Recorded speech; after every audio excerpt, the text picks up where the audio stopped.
What is going on, guys? Johnny here. Not with me, as always, Frizzy. She is battling a bug, so we are letting her rest up. But I have a topic that I want to talk to you guys about today, and we also hit up the bins. So the topic that I want to discuss is relisting old listings. Yeah, you hear about it all the time when you talk about or you hear about stagnant sales, and especially as we all know here in the summertime, the summer slowdown is real and it can be painful. So what are some different ways that you can try to help your sales? And one of those is relisting. So what you have to do is go into your eBay seller platform, go to your active listings. You can search by dates, right? And you can see how long things have been posted. You may need to go into your customizable section and bring that option up, but you can actually choose your dates. So what was your oldest posting? So I went through and started with everything that had been posted for over a year and hadn't sold, and I ended all the listings. It ended up being 200 listings. Had to take them all down, and then you've got to put them back up. So there is some time into it, and so it's got to be worth it, right? So let's find out if it was worth it. All right, so let's talk about if it was worth it. Was delisting and relisting 200 items worth it?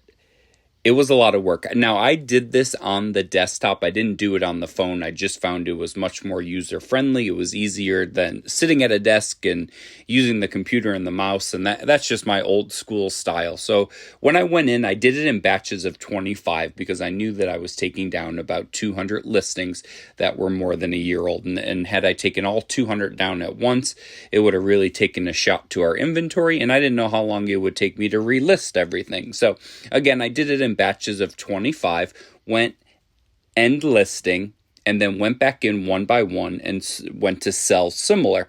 Now, during that time, as I had mentioned, I was rechecking titles, descriptions, features, shipping prices.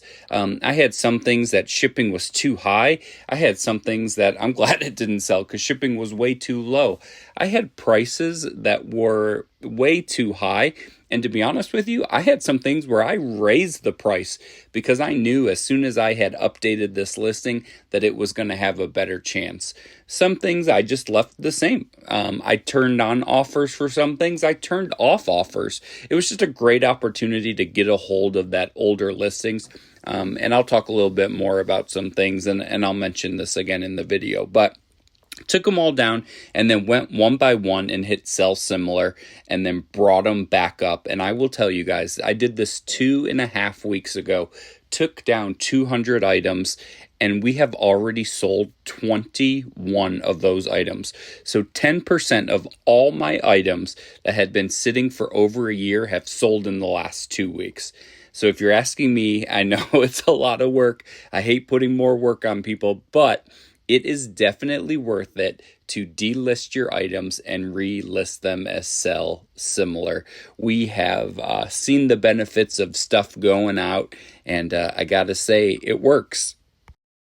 Now, the great thing about ending all of those is it gave me a chance to kind of get it together a little bit, right? Some of those listings had sold on other platforms and we had never taken down, so thankfully they didn't sell on eBay. Some of them had errors in it.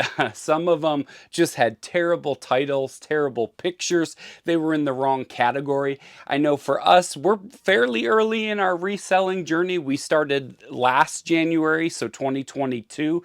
So any of the listings that we took down that were more than a year old are really from our first 6 months of reselling. And guys, there are some doozies in there for sure. One example, I'll pop it up here. This Santa Fe Harley Davidson shirt, it sold for $15.99 after I relisted it, but found out that my original listing, I spelled Santa wrong.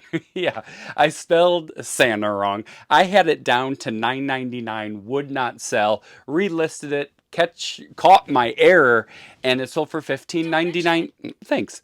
It sold for $15.99 the very next day. So it does give you an opportunity to clean up old listings, make sure you have things, make sure things are in the right category, spelling, all of those kind of things.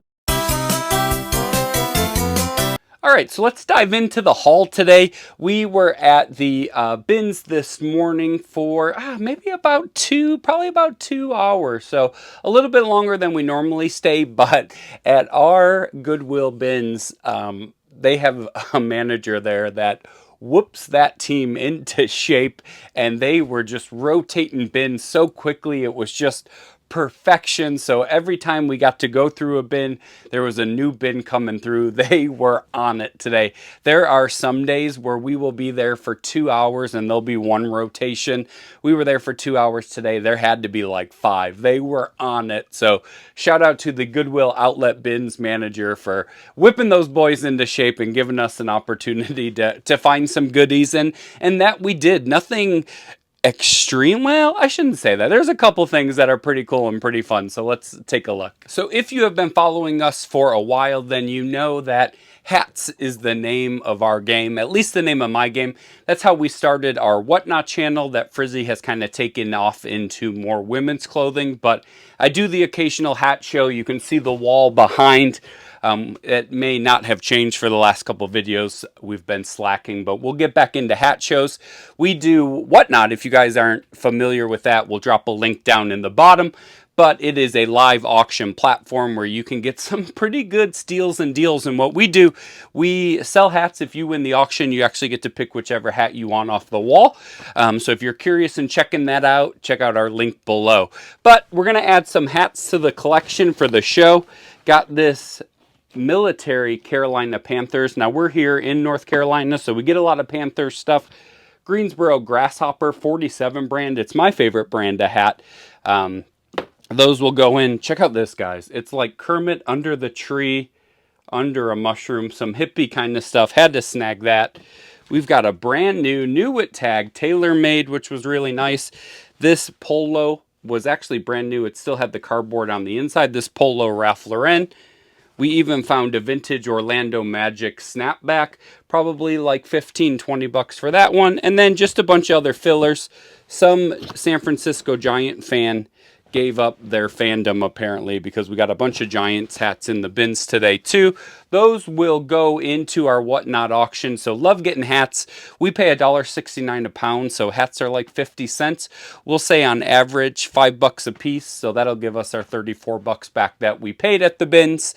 So we're always excited about that. So one way that I could tell that Frizzy was not feeling well, I had mentioned before, that she's been battling a bug, is we were at the bins today and we were at our final rotation and they had just pulled all the bins away to bring out the new ones, and she said that she was going to go sit in the car. So that told me that it was time to get out of there. But you know, those bins were rolling out. I had to just peek. She said it was okay, and when I did, I found this vintage Puma women's windbreaker. Look at the colors on that. Check out the Puma signature. It's kind of coming off a little bit, but check that out on the vintage Puma tag. So cool, so cool. If anyone's having a 90s party, you need to have this, but only one way could it get any better. It had the matching pants. That's right, it is a vintage Puma tracksuit. These can go for $50 to $75 based on color, wave, style, things like that. So I'm definitely thinking that we can get at least 50 bucks on this. So pretty cool. Don't worry, we left right away. We got Frizz home. She is relaxing. So I didn't leave her in a hot car. She had the key, I promise. Also, we picked up a Masters from the Augusta National Golf Shop. So straight from the Masters. This pullover from Slazenger. It even has the Masters script on the arm. These can go for about 20 bucks. This time of year they sell really well, so tend to always pick up Masters stuff when I can. And then the only other, well, 2 other clothing pieces, a pair of Torrid pants. Frizz will either list these on eBay and Posh, or she'll put them into her Whatnot show. Again, if you're looking for some steals and deals on women's clothing, check out Frizzy's Whatnot show. Again, link in the description. And then this one, it's a North Face jacket. I probably would have left it.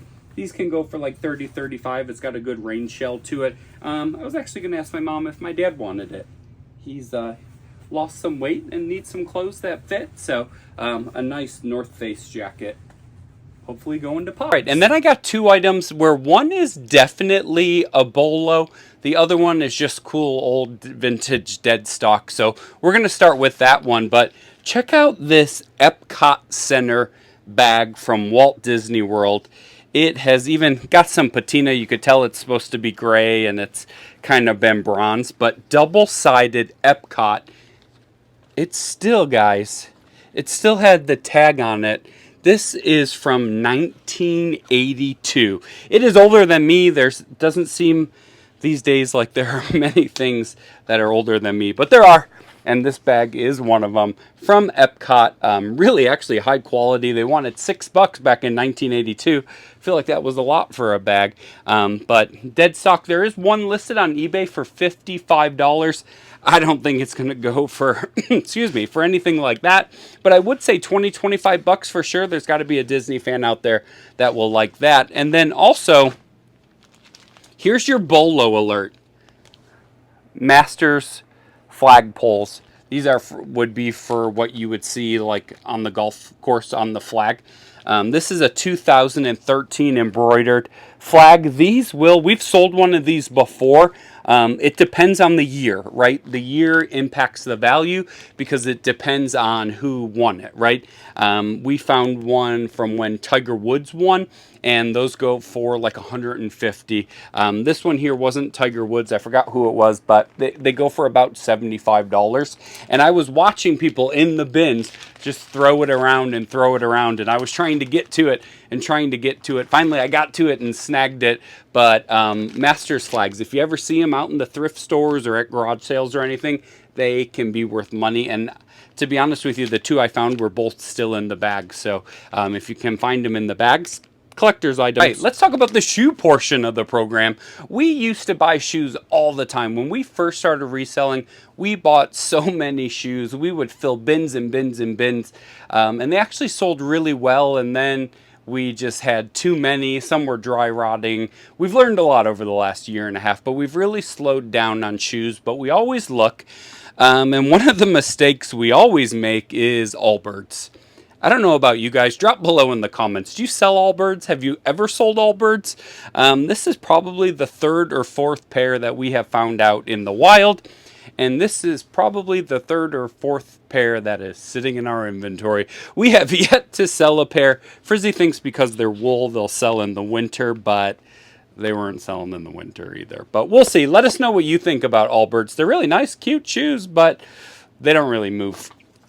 Frizz also found these Birkenstock footprints in a little bit of heel drag, but really nice overall. Kind of have a little bit of a Y2K vibe, which I think most Birkenstocks do, but should probably get like 30 bucks for these. This one we disagreed on, another Y2K vibe. Y2K's got really that chunkiness to it, but these Doc Martens, Frizz said in good condition, can sell for almost $100 for a pair. These are pretty beat. Hopefully you can tell, but they're pretty beat, but Frizz is still thinking we can get about 40 or 50 bucks for them. They are a little heavy, so we probably paid $4 for them, but typically for us, these are made in England. Doc Martens tend to sell pretty well for us and pretty quickly, so they definitely have some patina to them, but we're still hoping this was a good pickup. And then last but not least, guys, this is a Bolo brand. Bolo alert, sound the bells. Allen Edmonds. Have you guys heard of Allen Edmonds before? If not, now you have. Put it on your list. They do mostly like men's dress shoes. Not all of them are winners as anything, but these are. This is a pebbled leather size 12 men's kind of boot. Brand new. They are missing the laces and have a little bit of wear on the tongue, but brand new. These go for $525. Yes, men's shoes for $525. Pre-owned in this condition without the laces, maybe $125. There weren't many of these listed. These are Allen Edmonds Medfords, but size 12 is a great size. Missing the laces, so we'll make sure to put that in the description of the shoes. But even with that, I'm still thinking, like I said, 125. So super excited. But Allen Edmonds, look out for the brand. All right, last but not least, I am so sure that you have heard the phrase, when in doubt, part it out, right? Part out items. And that's what we did today as well. I had found this Coach purse that was sitting in a bin. It was beat, it was ripped. There was no way we were going to be able to salvage it. So what I did was I took the Coach tag off of it. These go on to the purses. You can sell these individually for like 20 bucks. Or if you have another black leather Coach purse that happens to be missing the tag, you can put this on there and it'll help the resale value of it. And then Frizz found a Dooney and Burke that was same thing, was beat up. She said this is one of the newer ones. But this goes on to the purse as well. The purse tag, again, you're looking at 20 bucks. We probably paid less than a dollar for both of these, and we'll turn it into 40 bucks. So when you're going through the bins or you're in, maybe not the stores, but the bins, you can do it a little bit better. Look for these tags because there's value there. Well, if you have made it this far into the episode, thank you. I know Frizzy not being here was a bummer, but we're hoping that she gets well soon and is back at it, and you will see her face again soon. If you guys have made it this far and you were able to stand it, please consider liking and subscribing. Also throw a comment in there. Definitely want to hear how you guys do with Allbirds. We should probably stop picking them up considering no one buys them. But if you do buy Allbirds, let us know. We've got some pairs. Stay tuned. We've got some videos coming up. We did a thrift challenge in Buffalo and Indy. We were also in Florida. So we have had a ton going on. We appreciate you guys. Make sure to follow us on Instagram and TikTok as well. And we'll see you guys on the next one.